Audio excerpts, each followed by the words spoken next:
Hey everybody, thanks for tuning in again today. Today I want to talk about how to make butter. It is literally so easy. I never expected to be the kind of person who wanted to make my own butter, but the more we've gotten into sustainability and really watching what is in the food that we eat and how the food that we eat is being collected by whoever is supplying it to us, the more we started thinking about, okay, how can we do more at home and how can we make things better for us and our family? So that's how we landed here making our own butter. So that's what I want to talk about today.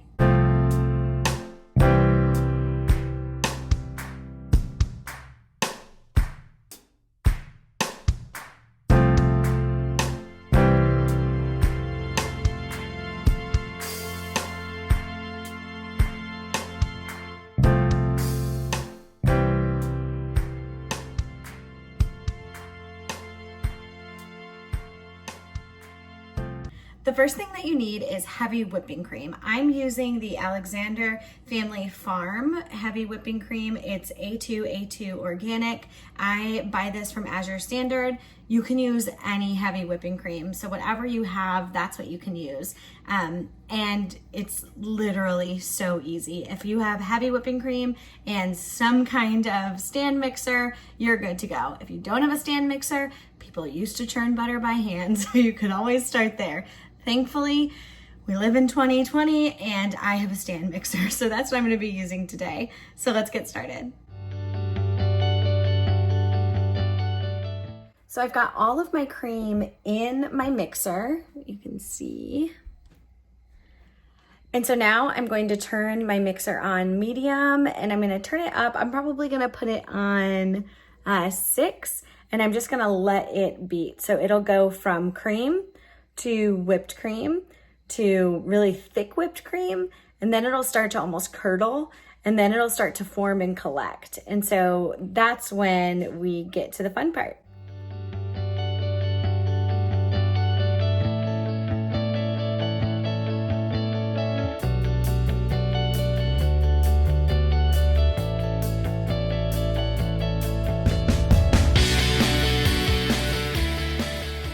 At this point, I want to stop and show you what I do.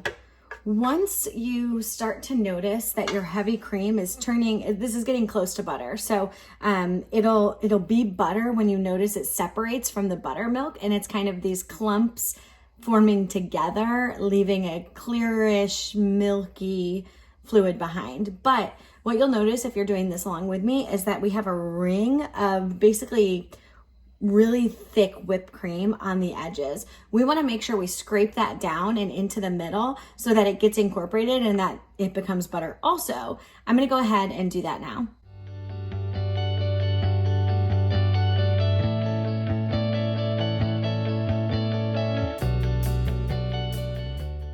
Okay, so we have butter. We're not done, but we do have butter.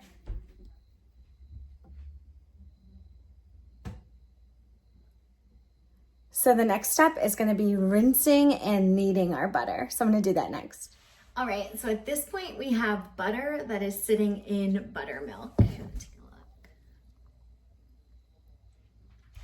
So what we want to do is we want to separate out all of that butter. So I'm going to go ahead and use my hands and I'm going to pull that aside. Save the buttermilk. It's really great. You can freeze it. You can use it for biscuits. There's a lot of different things you can cook with it, and it's one less thing that you're wasting. You're actually gonna end up pretty much doubling the value of that heavy whipping cream that you started with. So what I'm gonna do now is go ahead and grab out all of the butter and I'm gonna transfer it to a clean bowl in the sink, and then I'll show you the next step.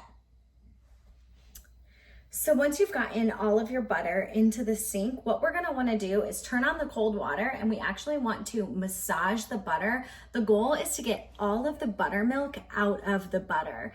So the reason that this step is so important is that if you don't do this, so say you just grab the butter, you form it, it forms into pretty nice chunks. If you leave it like that, your butter is gonna spoil in about 48 hours. So what we need to do is get all of that buttermilk out so that our butter will last longer. And it's a really important step. And the way that we make sure we get all the buttermilk out is to actually massage it in cold water. So what I'm gonna do is turn on the faucet on cold, and I'm gonna massage that butter and try to get all of the liquid out of it.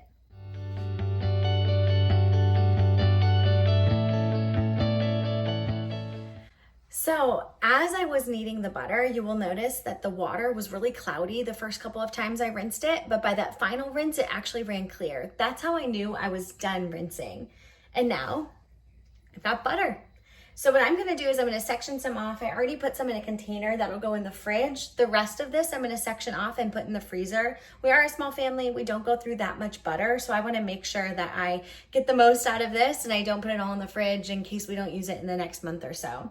Now this is the stage that if you wanted salted butter, you would go ahead and add salt. You don't want to do that before this stage. You really don't want to add anything else to it until you have butter. Then you could season it if you wanted to make an herb butter. You can add some fresh herbs or garlic. And you would just massage that in and then either put it in your fridge. You could leave it at room temperature. Obviously that's going to have the shortest lifespan. Or you can put it in the freezer like I'm gonna do. So I generally leave mine unsalted. I feel like it's a little bit more versatile that way. But this should get you started if you were looking for a way to make butter really easily at home with your KitchenAid. Thanks for watching. And if you're not already, follow us on Instagram at Uncommon Roots Homestead.